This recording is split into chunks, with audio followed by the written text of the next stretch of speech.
Hey, it's 3 o'clock. You want to stay for tea? I'm not making a big deal about anything, but I just put some things together, and 3 o'clock, I have a tea. I'm gonna use some canned chicken. I know maybe it seems weird, but look at that. It's all just white breast, and I don't even have to like cook it or touch it or anything. It just goes right in this little bowl with some other stuff. Anyway,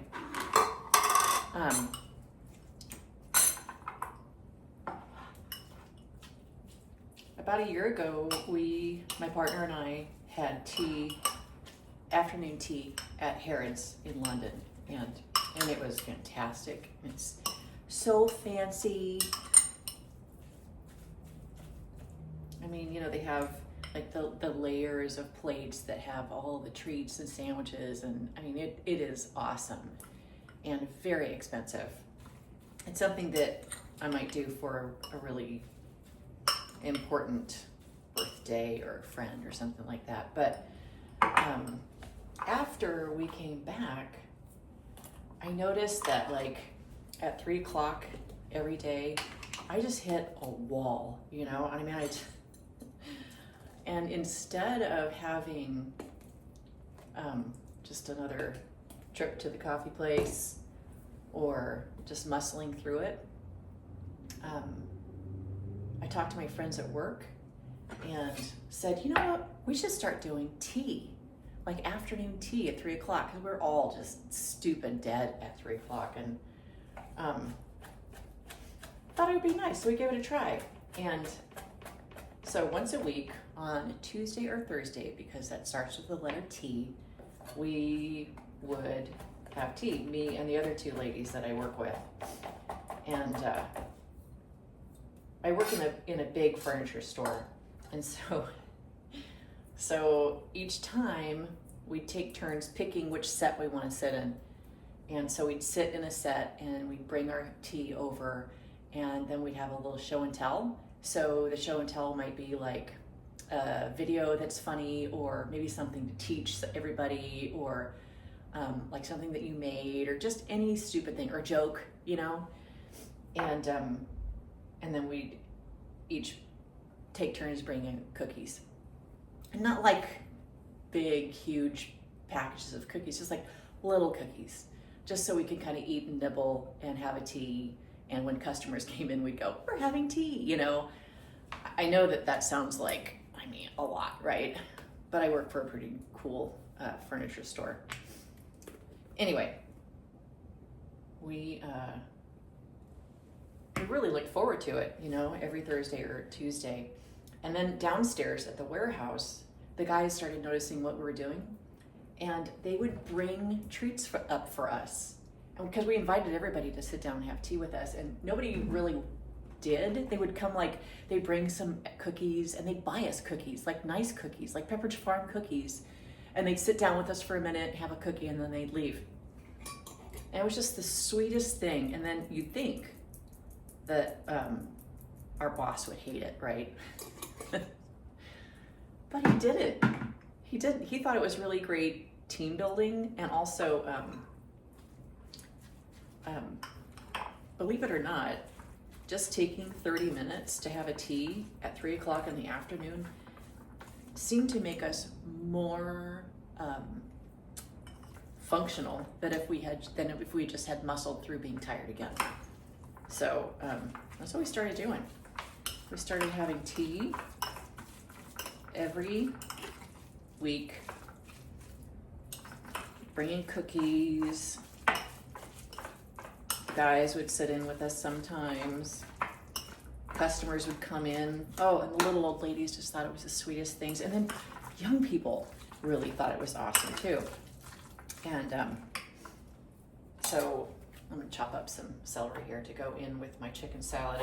If you didn't notice, I dumped a ton of curry powder in it, so this is gonna be curry chicken sandwiches. Anyway, so about a month ago, my partner and I went to Victoria, Canada, and had one of those fancy teas at the Empress. And again, we just loved it. And it was at 3 o'clock.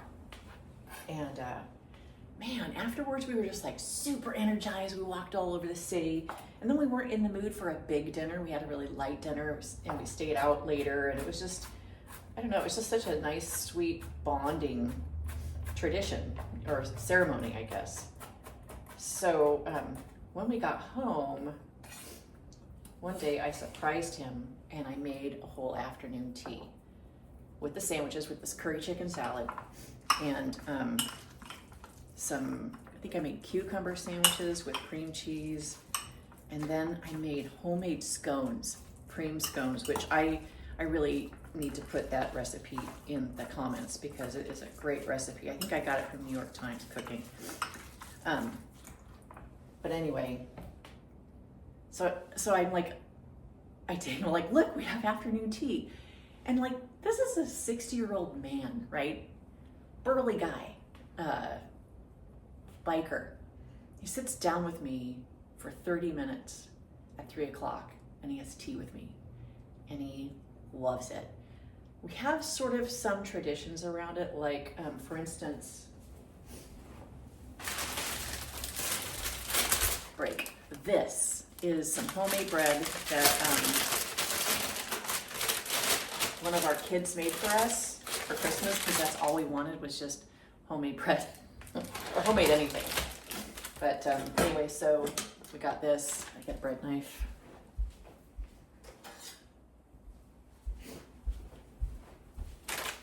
Oh shoot, I forgot where I was. I think.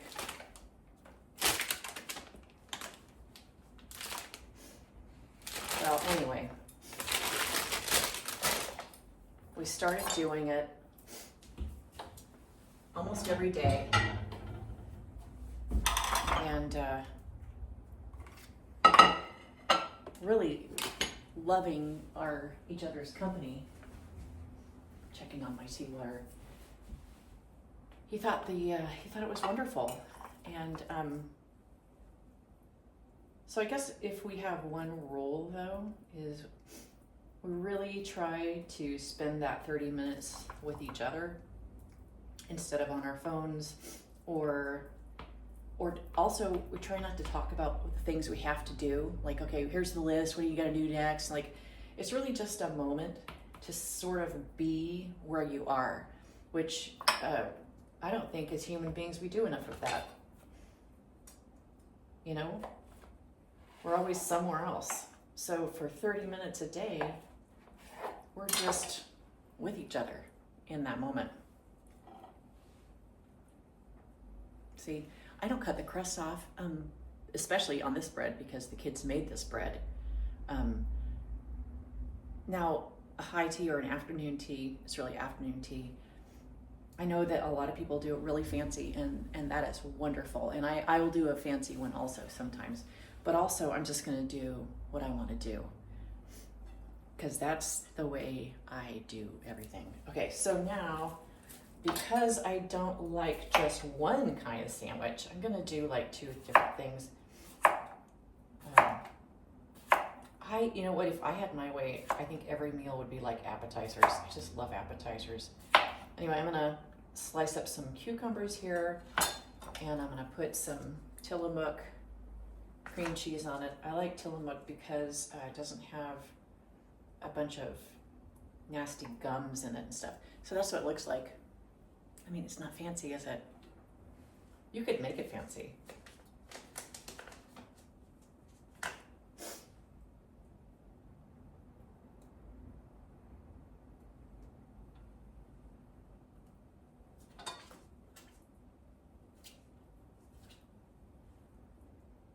I think you could experiment with different kinds of having teas also. Like you could do leftovers tea, right? Whatever you have for leftovers. So you could do junk food tea. And have a you could buy those pre-made peanut butter and jelly rounds. You could get those in a bag of Cheetos and Mountain Dew and say this is tea.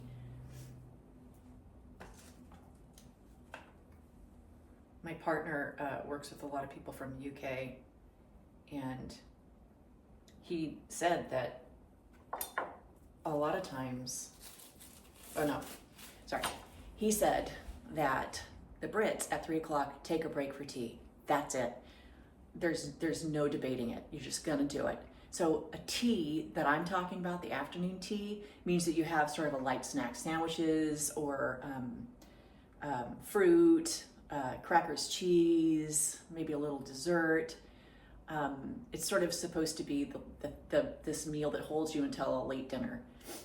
I usually have a late breakfast, and then I have a tea, which means with food, at 3 o'clock, and then I have dinner at like 7.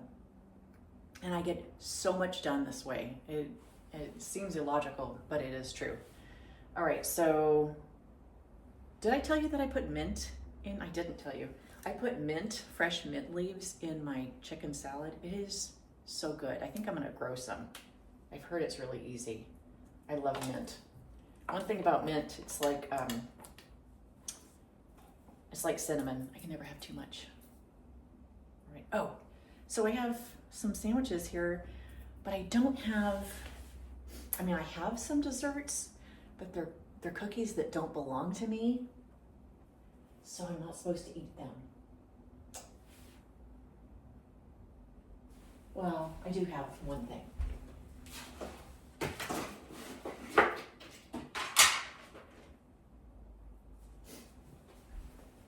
I have a leftover cookie from Christmas that the kids made us. So it's like a molasses ginger cookie. I love it. So that's it. Oh, now I gotta get some tea. So today we are gonna pick one from this lovely tea case that my daughter-in-law got for me and my son. And they sent us teas from a company in Alaska called Felicity Loft. And I think usually I just have Lady Grey, which is just a plain old tea, and I just love it. Let's see, what do I want? This one has something called Yopon Holly. I don't know what that is.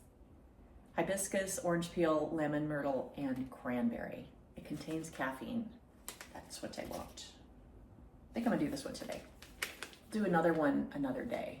See, Felicity Loft.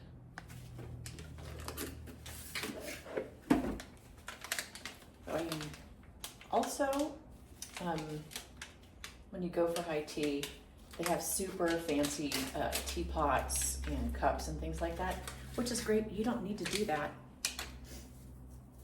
I don't yet. I have a kettle with some hot water. And where's my favorite cup? I feel like it's really important to have a favorite cup. Where did it go?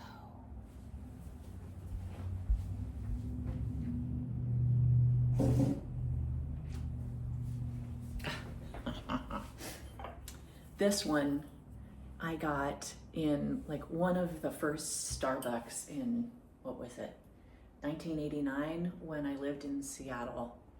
And me and my boyfriend got these cups. And I kept them even though we broke up. Stand by.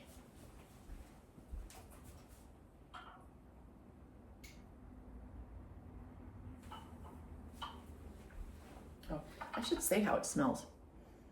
Oh, I can smell the lemon peel. I can smell the hibiscus. I don't know about the other stuff because I don't know what it smells like. But it smells good. It looks pretty. Should have showed it to you next time. Next time you come for tea, I'll be a little bit better at this. I've never had a tea in public before. Okay, oh, anyway. So we had 2 cups, my boyfriend and I. And then like 3 or 4 years later, we broke up. I was only like 27 or 28. And I loved him very much. He was my soulmate. So I never got rid of the cup. And it went traveling with me for many, many years. And through a marriage with somebody else. And lo and behold, I am back with my soulmate after 27 years. So this cup means something to me, and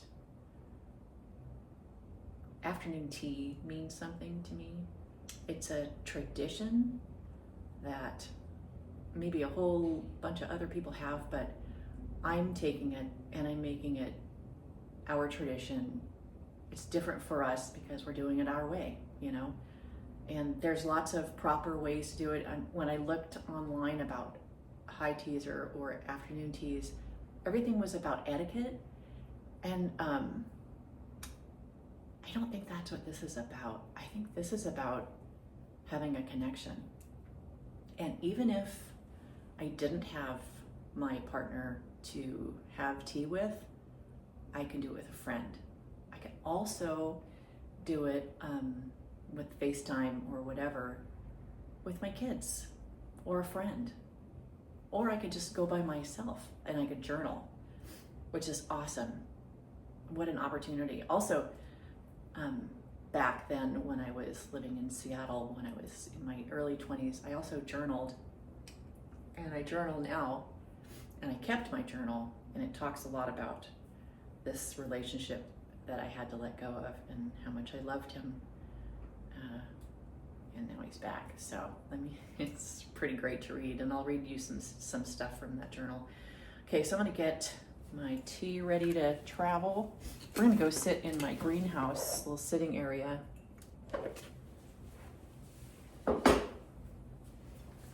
This is it. It's not fancy. I mean, maybe I could make it fancy. I could get fancy toothpicks but that's not really my tradition. Maybe it is yours, but this is what it looks like. I'm gonna drink my Alpenglow from Felicity Loft. All right. Oh, and don't forget your napkins or paper towels. That's all I need. Definitely cover up this chicken. Don't want to leave the chicken out.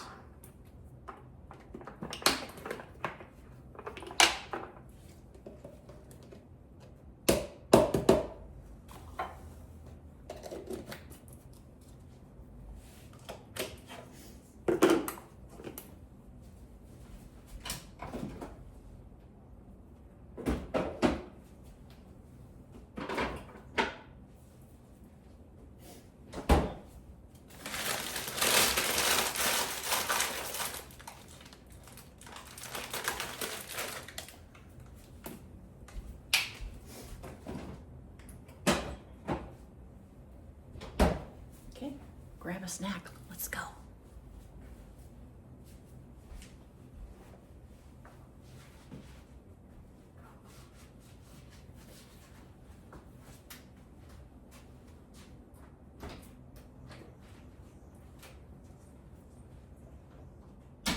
We're in my glass house now. I know, it's pretty bougie. Sorry, I burped. We're gonna do things like just a regular person around here, and it's not gonna be just perfect and wonderful. It's just gonna be me having tea with you. Start off with these. Remember these little guys? These little chicken mint curry sandwiches? They are,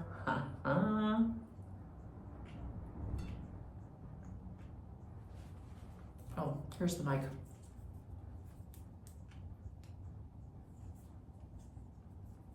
Dude, I hope it's working.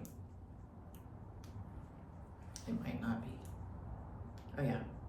Well, it says that it is. I apologize if it's not. So yeah, sandwiches, and then here's the little cucumber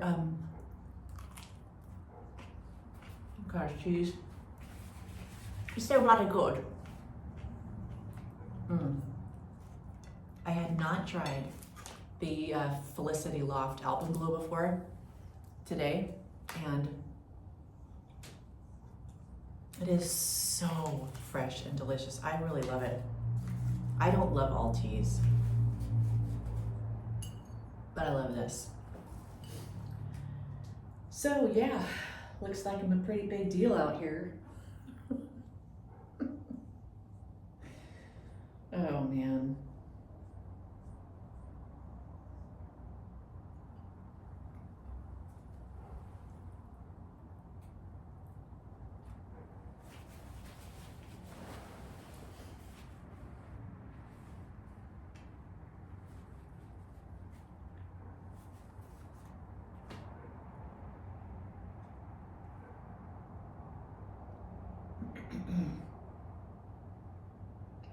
Do you think I look like a Karen? I feel like I have to fight that all the time. Like, I just look like somebody who wants to speak to the manager, you know? I can't help it. That's just how I look. I'm not. Shoot. Okay, so here's some surprising things. Oh, there's a stray cat outside. Oh, I wish she'd come in. Oh, so fat and orange. Oh my God. Okay, so anyway, yeah, I live here. I didn't plant any of those plants. I'm just trying to keep them alive. Fingers crossed. But this is, yeah, I know. It's really sweet. It's a really sweet place to live, and I'm super lucky. But it hasn't always been like this, you guys. I started off in a very different way, in a very bad neighborhood, with a mom who was absolutely not there, a dad who died when I was 3, alcoholism, and got pregnant when I was 20. So there goes the college education. And man, I mean, I always used to say, I'm so poor, the OR fell off, and I'm just po. I mean, really poor.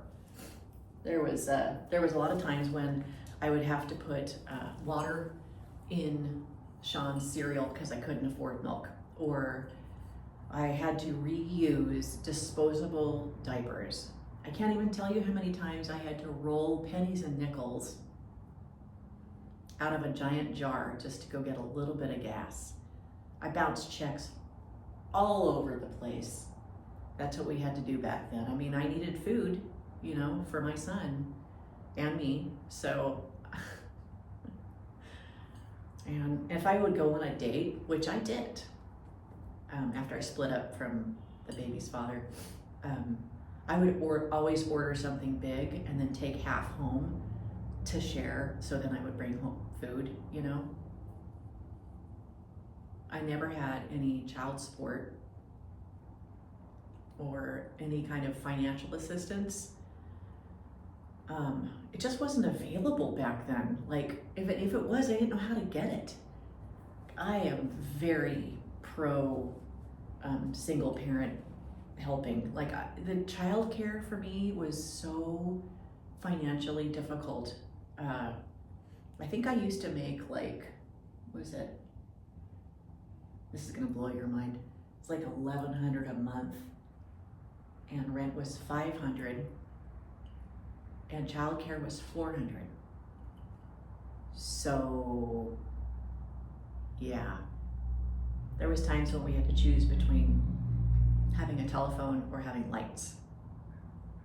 And I know there's people out there who know exactly what I mean. And, but I got through it, man. I got through it when I was in my late 20s. Yeah. I had been a legal secretary for about like 11 years, and it was a good like solid job, and which is what I needed, you know, as a single mom. But then I was starting to like get on my feet and really kind of wanted to make a dream come true. And I became a firefighter. Yeah, I became a firefighter. I got to drive fire trucks. I did that for a few years and got married and decided to have more kids. So I had, that was in my 30s, and ended up doing a lot of crazy stuff, starting my own business, and I did modeling in my 20s back when I lived in Seattle, and I kind of done everything I ever wanted to do, but it wasn't because it came easy. It's because I'm a dreamer. You know, my son said to me the other day, he says, Mom, you should do a channel just where people come with their crazy ideas and then you could totally support them because you back the most ridiculous ideas. And like, I do. Like, if you have a stupid, crazy dream, you're gonna wanna tell me about it because I am all for it. But it's because I've actually made these things happen. You know, like I've dreamt of being a firefighter and I did it. You know, I dreamt of having a place like this to live and I'm doing it. I've done everything I've ever wanted to do. I wrote a book. I didn't publish it, but I wrote it. I've done all sorts of fun stuff, and all sorts of horrible stuff too. Horrible.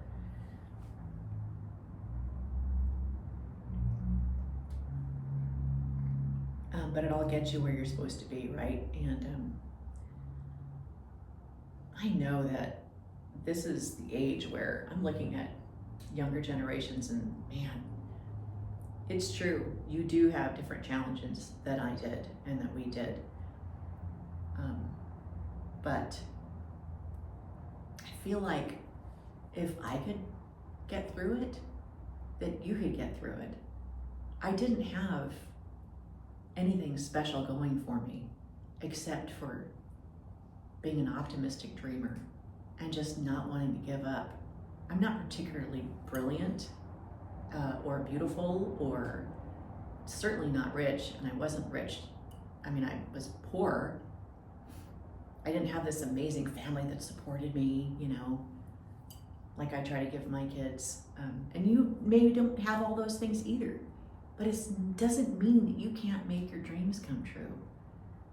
The thing is like, think about what you wanted to be when you were 8 years old. Even if it was crazy, just think about what you dreamed of and tap into that, you know? Where do you want to go with that?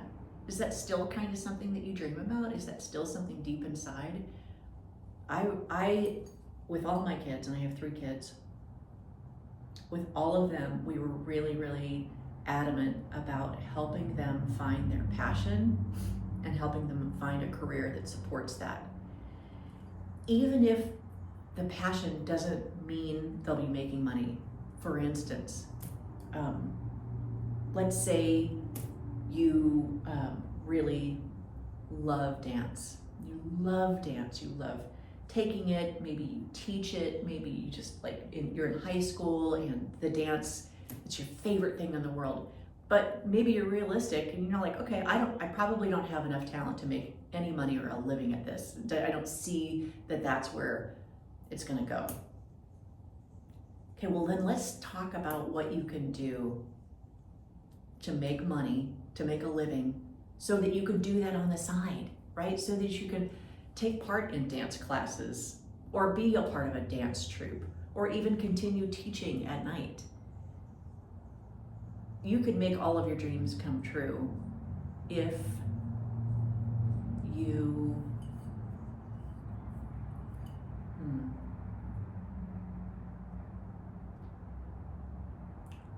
I don't know. You make all of your dreams come true if what? I guess if you believe in yourself. I mean, I had some pretty good knocks, you know? I mean, physically too. I've been kicked around and man, I still kind of believed in myself. I'd always look at somebody else, like when I wanted to be a firefighter, but I was full of doubt. This was back when females were not firefighters, by the way.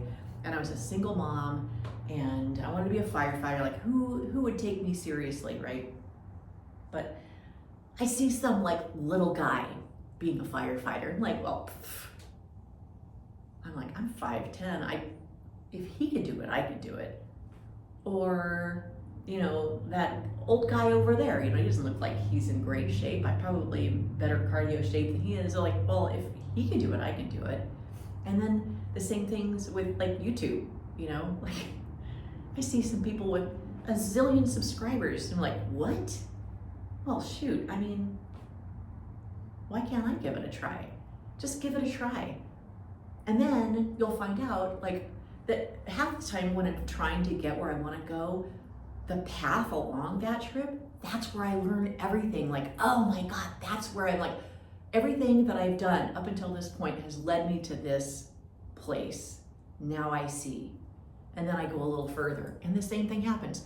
Everything that has happened to me so far has led me to this place and this place and this place. And now I'm here, having tea with you, eating my little sandwiches.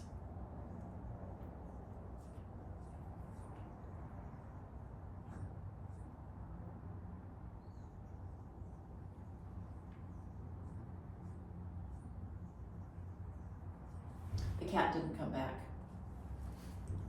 We have stray cats in our yard and we named all of them. It's our way of having cats without having cats. Anyway, I want to do this channel for you. For you who may not have a mom or a dad to ask questions to, or for someone who has a dream that nobody else understands, or for someone who feels marginalized or different. Maybe they just feel like they're in the wrong place. Man, I spent my whole life feeling like I was in the wrong place. Turns out I was in the right place. But you know, now I'm just a tough old bitch, bringing it to you. That's what Mom said. Thanks for having tea with me today. See you later.